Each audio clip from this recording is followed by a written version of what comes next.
I woke up with a start, gasping for breath as beads of sweat trickled down my forehead. It took a few moments for my eyes to adjust to the darkness that enveloped the room. Slowly, the details came into focus, and I realized I was in my own bedroom. Relief washed over me as I reassured myself that it was just a nightmare, a figment of my imagination. But as I tried to sit up, I realized something was horribly wrong. A chilling breeze seeped through the closed windows, causing goosebumps to rise on my skin. Panic welled up inside me as I attempted to move, only to discover that my limbs were unresponsive, as if trapped in a web of invisible restraints. My heart pounded in my chest, and a growing sense of dread gripped my soul. What was happening to me? The room around me began to morph, twisting and contorting into a nightmarish version of itself. The walls oozed a sickly black substance that seemed to pulse with a malevolent energy. The air grew heavy with an acrid stench, suffocating me with every breath. I tried to scream, but my voice was stolen by the sinister presence that permeated the room. In the midst of the chaos, a shadowy figure emerged from the corner of the room. Its eyes glowed with an otherworldly intensity, fixated on me with a hunger that sent shivers down my spine. The entity approached slowly, each step accompanied by a bone-chilling creak.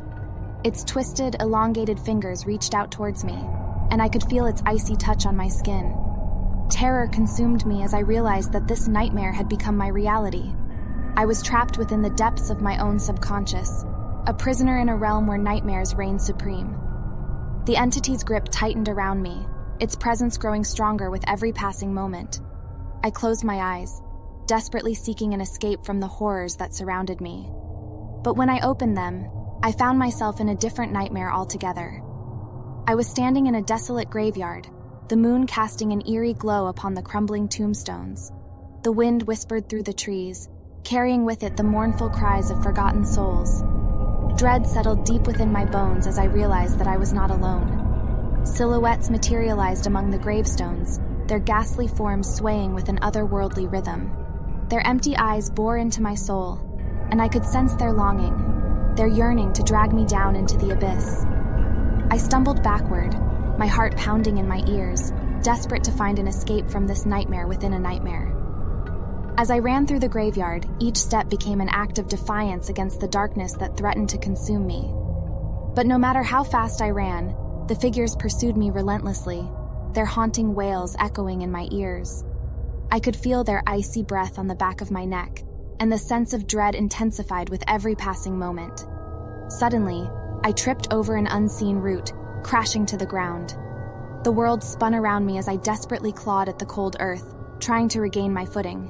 But it was futile. The figures descended upon me, their skeletal hands reaching out, their voices merging into a symphony of terror. I closed my eyes, ready to accept my fate.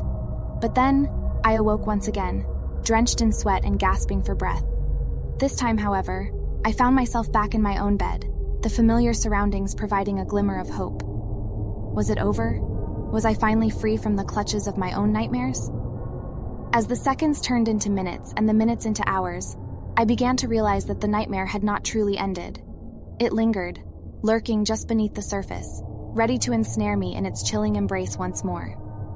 And so I lie here trapped in a perpetual cycle of horror, uncertain if I will ever escape the clutches of my own mind.